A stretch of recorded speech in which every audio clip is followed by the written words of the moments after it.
Chapter 3, Classroom Organization. This section of the module covers planning for instruction in two parts: creating a system to stay organized in case management and assigning instructional groups.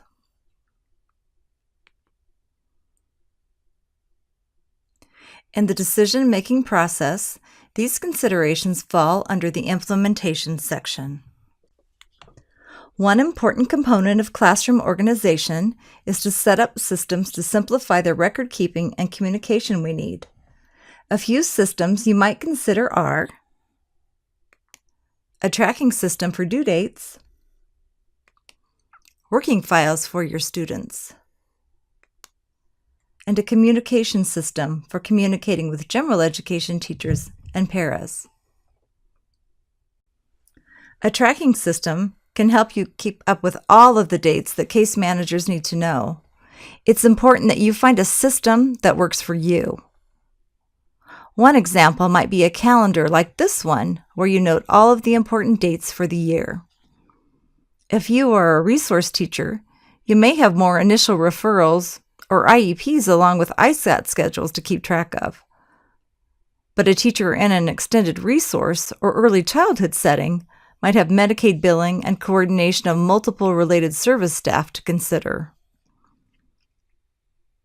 Calendar tracking systems are needed for IEP due dates, 3-year reevaluation dates, 60-day timelines, and keeping track of school holidays and other breaks. Another way you can track dates is by using a monthly calendar system like this. This document is available on the Idaho Training Clearinghouse as a Word document that you can modify to fit your needs. Notice it has a place for student name, IEP due date, and reevaluation due date, and is set up by month. Another example might be a monthly calendar. It's important to remember, though, that if you use a desk blotter type of calendar, it's essential that it isn't kept in a public place like a meeting room. Even though only initials are used, it still contains confidential information about students. In the resources posted with this module, you will find an optional checklist that may be used to help you ensure important steps of the special education process are carried out. Your district might have additional guidelines, such as sending home invitations within a specific timeline, like 10 days in advance of meetings, for example, that would need to be documented within your tracking system. When planning for instruction to address student goals, what is the appropriate group size the student needs for the skill to be remediated? In what settings does the IEP indicate the skills need to be taught? What spaces need to be set up in your classroom to allow for needed instruction? Sometimes student needs are best met in a large group or inclusive setting, such as grade-level classroom with typical age peers. Other times, individual small group or large group instruction to address goals is appropriate in a different setting, like a special education classroom. Locations or settings where children are served are decided in IEP team meetings. First, let's tackle grouping.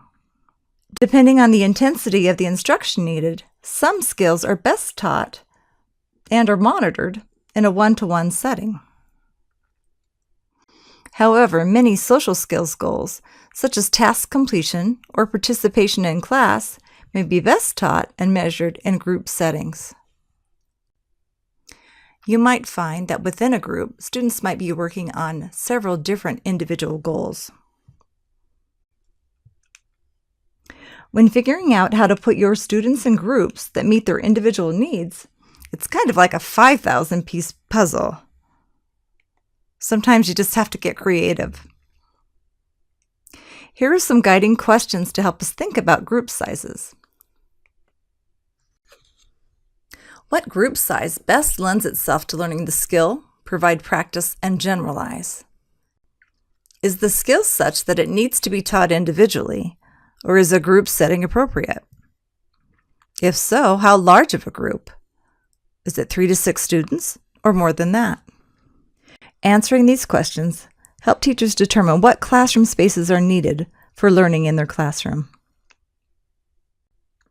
Let's listen to Desiree discuss ways she utilizes group settings to work on individual goals. I try to scatter my small group instruction with whole group instruction.